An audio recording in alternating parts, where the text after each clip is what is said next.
안녕하세요.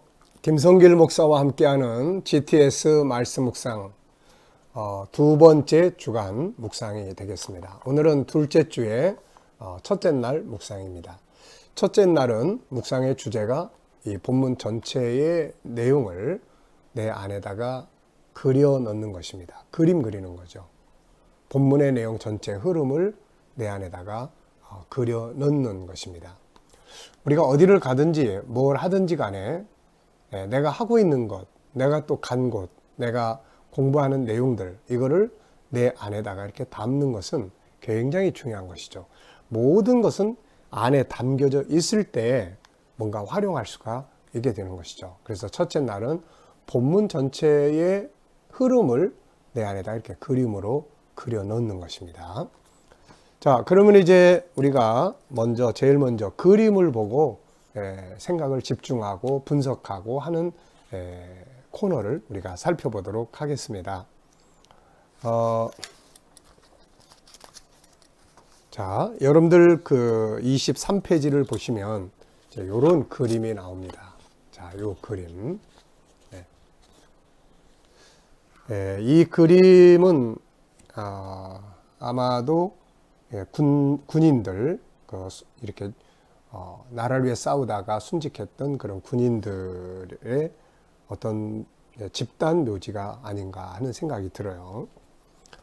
자, 이 그림을 보고 느끼는 게 뭔지, 안에 있는 내용물들이 뭔지 한번 분석하고, 그래서 이걸 통해서 생각 집중, 그 다음에 분석, 그 다음에 기억력, 그리고 상상력, 이런 것들을 여기서 이제 발전시키게 하는 분야입니다. 이것이.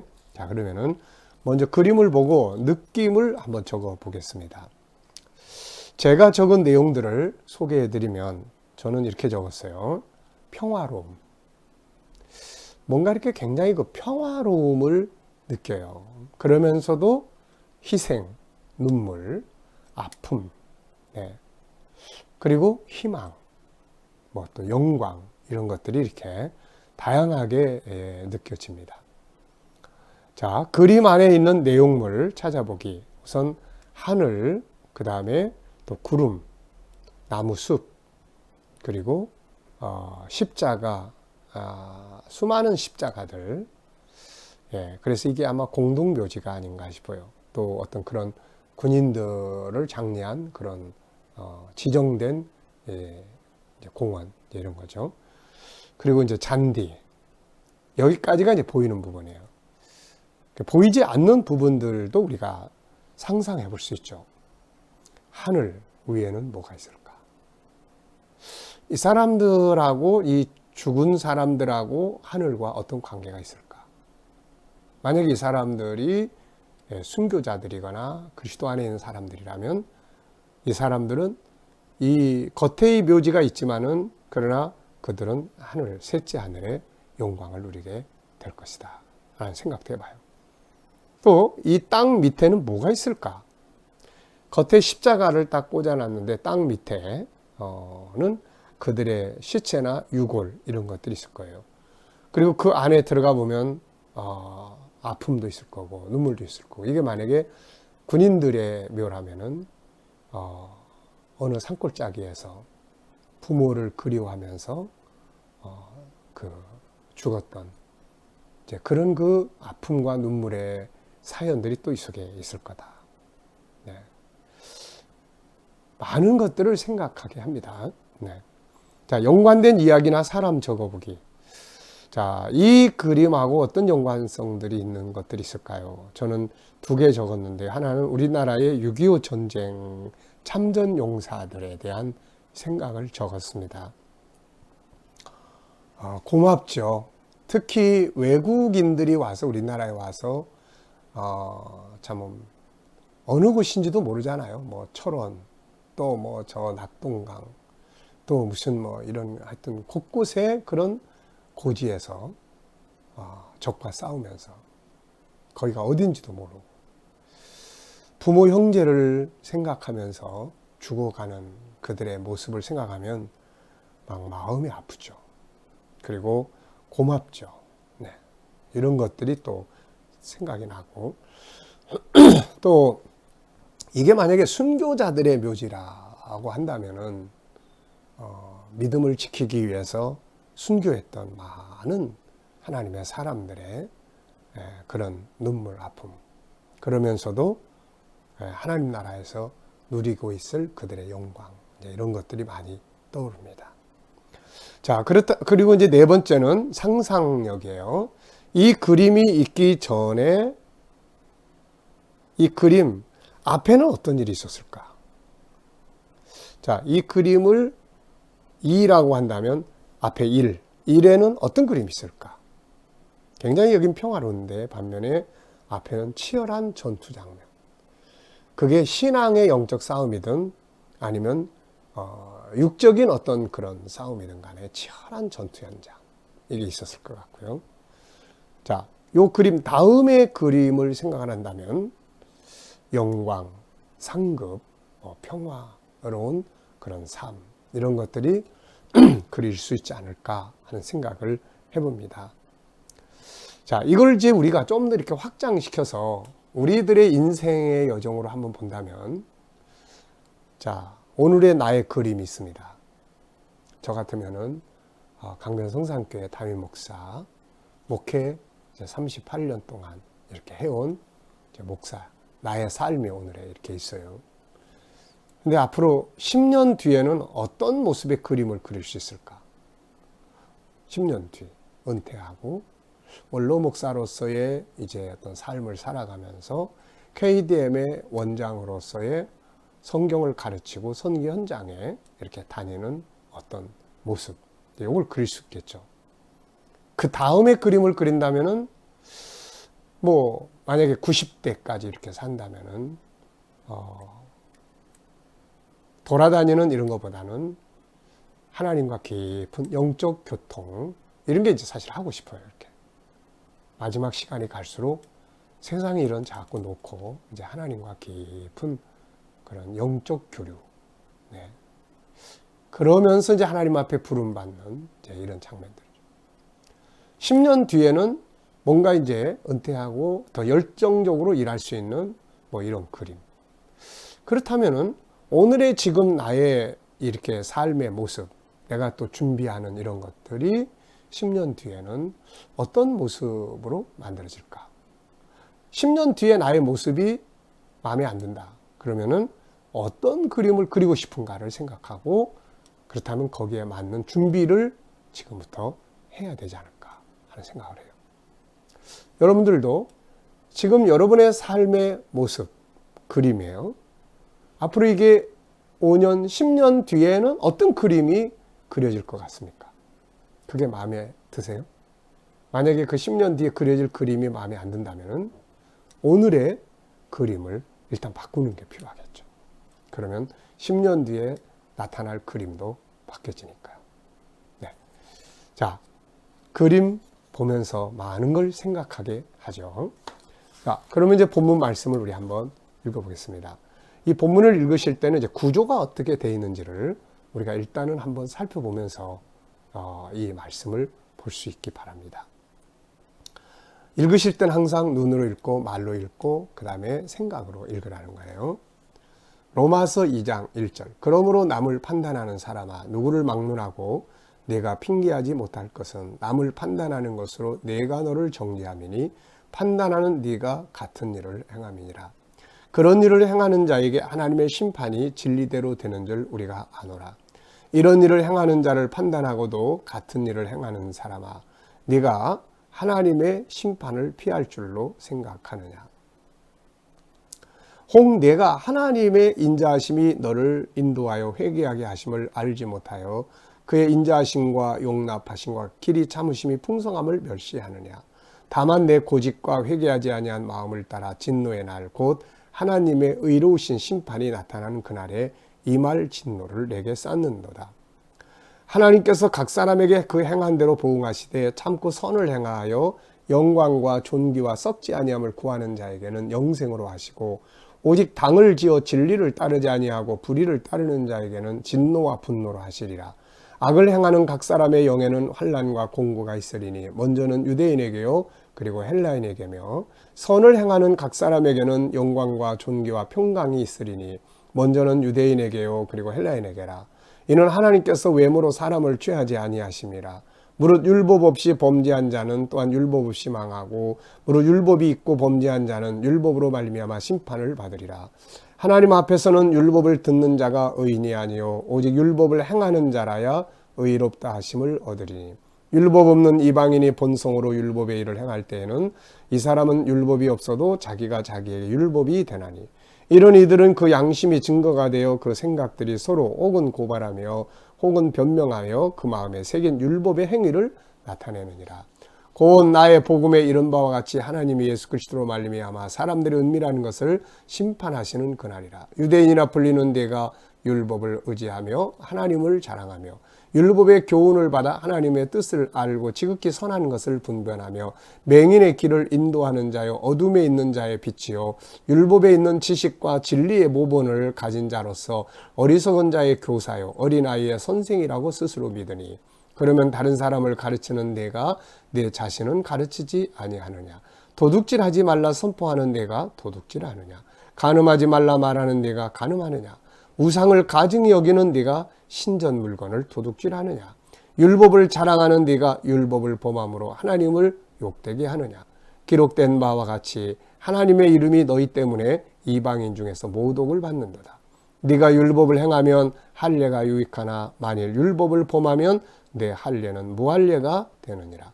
그런즉 무할례자가 율법의 규례를 지키면 그 무할례를 할례와 같이 여길 것이 아니냐. 또한 본래 무할례자가 율법을 온전히 지키면 율법 조문과 할례를 가지고 율법을 범하는 너를 정죄하지 아니하겠느냐.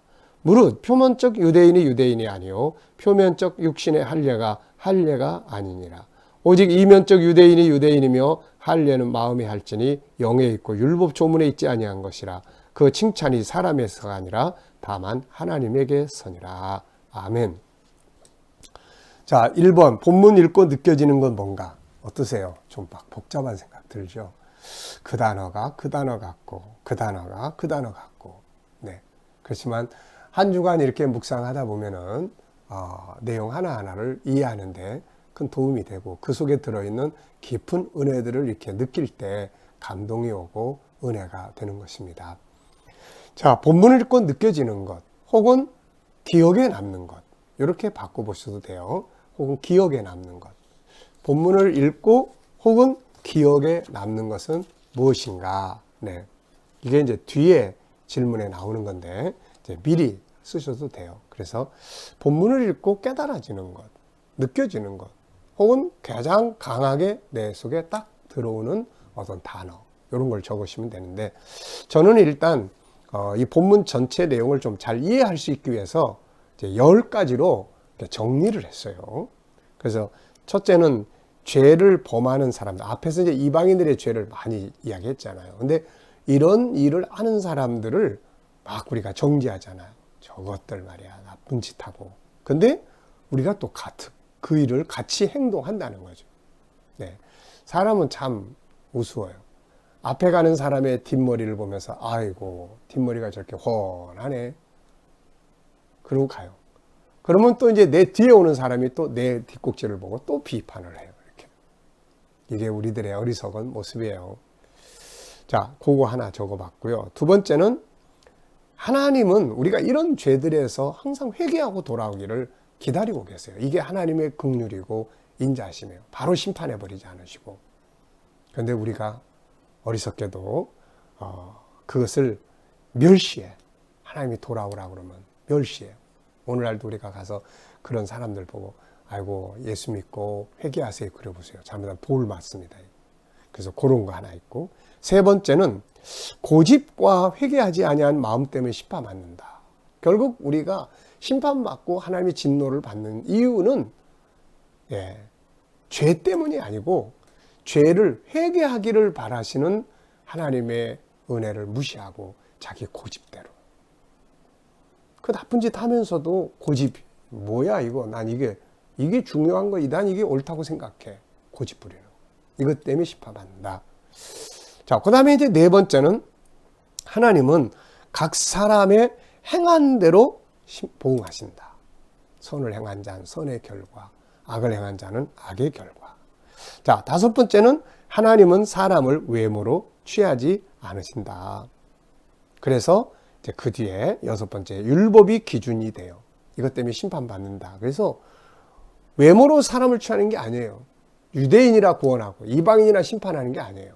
그들의 행한 대로. 유대인은 율법이 있으니까 율법대로 심판받고, 이방인들은 마음의 양심을 따라서 살려고 하니까 거기에 따라서 심판받고, 이제 그런 이야기예요. 자, 그 다음에 이제 일곱 번째는 이제 우리 믿는 자들이 범하는 죄를 쭉 지적했어요. 그게 뭐냐면, 딴 사람한테 착하게 살으세요 그러면서 나는 안 착하게 사는 거, 이런 거. 딴 사람한테는 거짓말하지 마세요라고 가르쳐 놓고 내가 거짓말, 이런 죄들을 지적을 해요. 그 다음에 여덟 번째는 결국은 우리 믿는 자들 때문에 이방인들이 그런 우리의 모습을 보고 비웃고, 또 그 다음에 하나님을 욕하고, 이런 걸 이제 이야기를 해요. 네.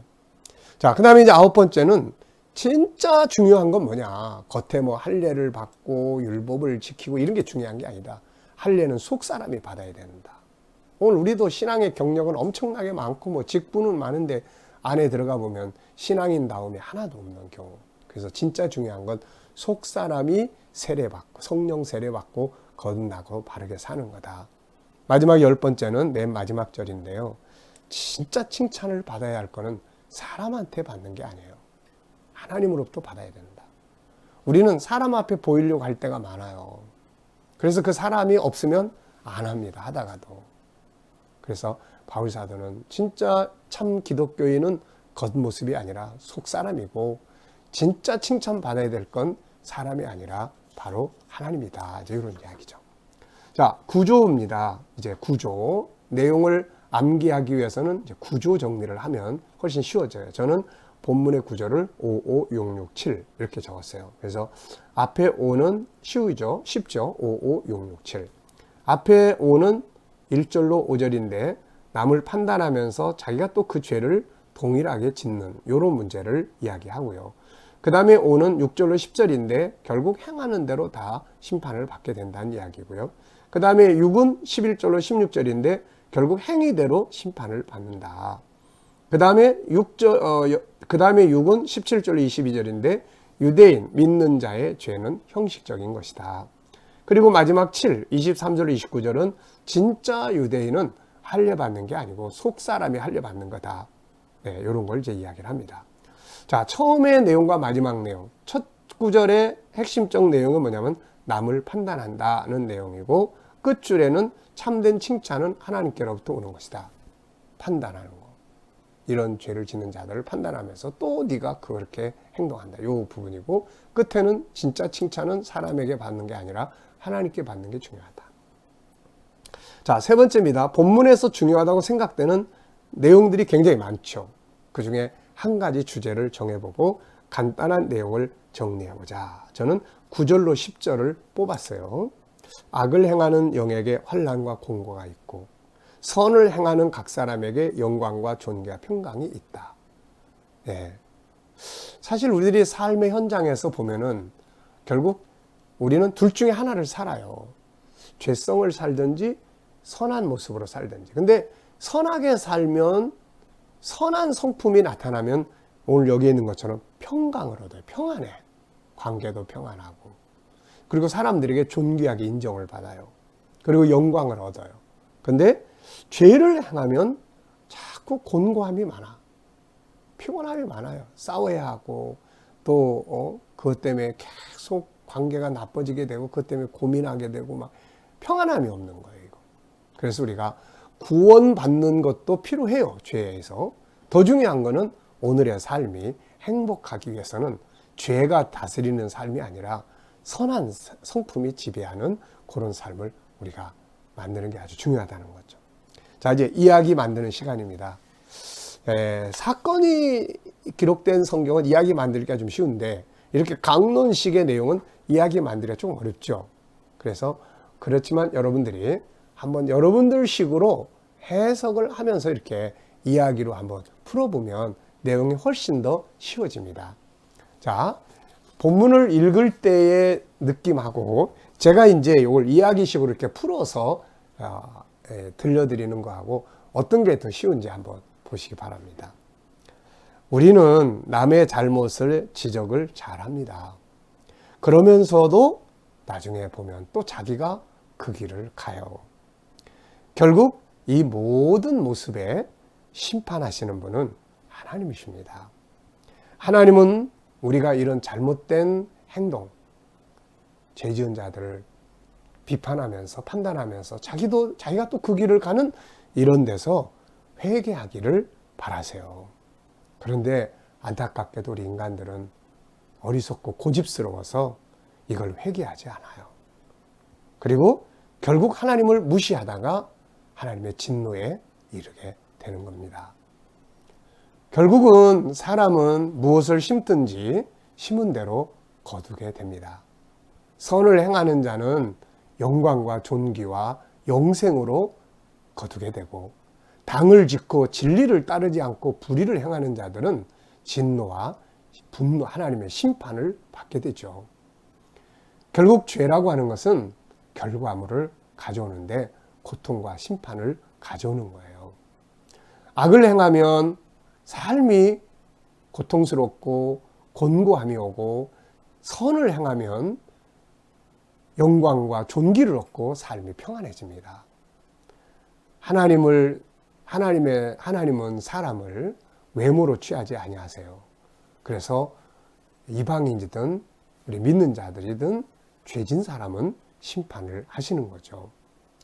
믿는 자들의 문제는 다른 사람들을 가르치죠. 그런데 다른 사람을 가르치면서 자기는 그 가르침대로 안 한다는 거죠. 예를 들어 보면, 여러분 도둑질하지 마세요. 하나님의 계명은 도둑질하지 말라고 했습니다. 그래 놓고 자기가 도둑질하고 말이죠. 여러분 계명 중에 7계명은 간음하지 말라고 했습니다. 그래 놓고 자기는 간음하고 말이죠. 실제가 아니긴 하더라도 마음으로라도 우리가 그런 경우 많잖아요.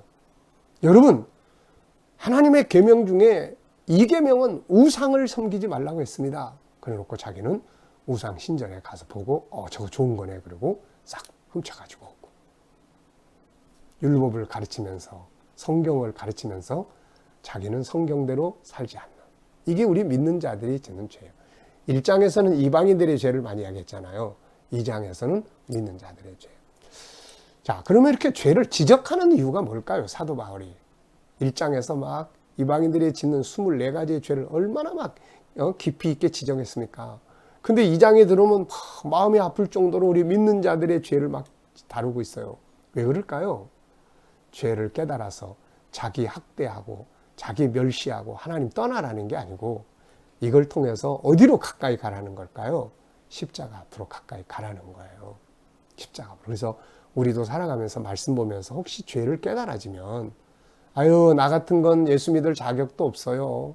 난 교회 다닐 자격도 없어요. 그러지 말고, 그건 마귀의 전략이에요. 그래서 내가 십자가 필요하구나. 그래서 주님, 난 당신이 필요해요. 그래서 주님, 나에겐 십자가가 필요해요. 아멘, 할렐루야. 십자가가 내 죄를 사합니다. 그리고 십자가 앞으로 더 가까이 다가가는 그런 자세를 가져야 돼요. 바울이 죄를 지적하는 목적은 십자가 앞으로 가라고 하는 이야기예요. 아시겠죠? 결국 이런 행위가 이방인들에겐 비웃음거리가 됩니다. 지들도 행하지 못하면서 남한테만 잘하라고 그러고, 그리고는 하나님을 욕을 하게 되죠. 진정한 믿음은 겉껍데기에 있는 게 아니에요. 바로 속에 있는 속사람이 건강하게 하나님의 성품대로 살아갈 수 있는 능력 있는 삶을 살아가도록 만드는 거죠. 참된 칭찬은 여러분 사람한테 받는 게 아니고 하나님으로부터 받는 것입니다. 어떠세요? 여러분들이 본문을 읽을 때 하고 제가 이야기로 들려드릴 때 하고 어떤 게 더 쉬운가요? 아마 이야기가 훨씬 쉬울 거예요. 그래서 이야기로 한번 이렇게 바꿔놔 보시면 굉장히 도움이 됩니다. 자, 오늘 내용의 제목을 정한다면 뭐라고 정하시겠어요? 저는 3가지 제목을 정해봤습니다. 첫째는 선과 악이 가져오는 결과. 둘째, 우리가 회개해야 할 것들. 셋째, 참된 신앙인의 모습. 이렇게 적어봤습니다. 자, 본문을 정리하면서 이제 가장 기억에 남는 건 뭔가? 자, 이쯤 해서 우리가 한번 전체를 다 정리를 했는데요. 그럼 가장 기억에 남는 건 무엇입니까? 저는 이제 몇 가지 기억에 남는 걸 적었는데요. 남은 지적하면서 나는 그 죄를 또 범하는 이런 거. 선과 악의 결과. 또 다른 사람 열심히 가르치면서 내가 그렇게 안 가는 부분들에 대한 문제점들. 또 결국은 나 때문에 하나님을 욕되게 하는 건 없나 하는 이런 거. 그리고 진짜 그리스도인은 겉사람이 아니고 경력이 아니고 겉에 나타난 것들이 아니고 속사람이 건강해야 된다는 것이죠. 오늘 말씀 속에서 느껴지는 하나님의 마음은 뭔가? 저는 이런 게 좀 느껴져요. 야, 진짜가 돼야 돼. 가짜 되지 말고. 껍데기는 가짜, 진짜 같은데. 예? 뭐 목사, 경력, 또 뭐 성경 얼마나 많이 알고 좋은 이야기 많이 해요. 근데 속 사람을 보면은 그냥 엉망진창인 거. 그래서 오늘 하나님이 저한테 주시는 말씀은 진짜가 돼야 된다. 이런 말씀이 내 안에 전달이 되는 것 같습니다. 자, 오늘은 이제 전체를 그려 넣는 거니까 자, 이제 우리가 본문 전체를 한번 이렇게 쭉 그려 보세요. 구조는 5, 5, 6, 6, 7. 5, 5, 6, 6, 7. 앞에 5는 남의 판단하면서 자기 또 그 길로 가는 거. 그 다음에 5는 행한 대로, 심은 대로 거두는 거. 뒤에 6은 결국은 행위대로 이방인이든 유대인이든 하나님은 다 심판하시는 거. 그 뒤에 6은 우리 믿는 자들이 행하는 잘못된 거. 남 가르치면서 자기는 안 하는 거. 마지막 6은 진짜 기독교인의 모습. 네, 이런 거를 다루는 것 같습니다. 네.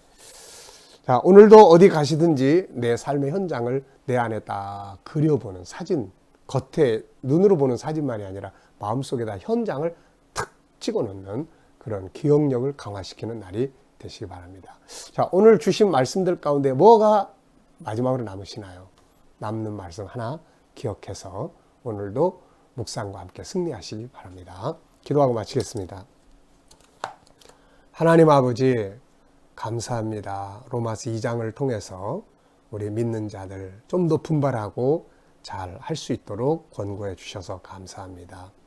하나님, 오늘도 우리 자녀들과 친척들 또 이웃들 동료들 중에 믿지 않는 자들 다 주께로 돌아오게 하여 주시고 또 하나님, 우리 자녀들과 우리 모든 성도들 오늘도 살아가는 삶의 현장을 지켜주시옵소서. 코로나 바이러스에 머리털 하나 상하지 않도록 꼭 지켜주시고 또 믿음으로 행하는 일터들, 직장, 사업장들이 복되게 하여 주옵소서. 하나님, 또 이 나라의 지도자들에게 은혜 베풀어 주셔서 이 나라 바른 길로 이끌어가게 하시고 또 코로나 바이러스가 이 땅에서 속히 소멸되도록 아버지 역사하여 주옵소서. 치료제, 백신들이 속히 개발될 수 있도록 하나님 역사하여 주옵소서. 세계 곳곳에 있는 선교사님들과 저들의 사역 위에 은혜 베풀어 주시옵소서. 힌두권, 이슬람권, 또 불교권, 공산권에서 핍박받는 주의 백성들과 교회들 지켜주시고 하나님 은혜 베풀어 주시옵소서. 감사하며 예수님의 이름으로 기도하옵나이다. 아멘.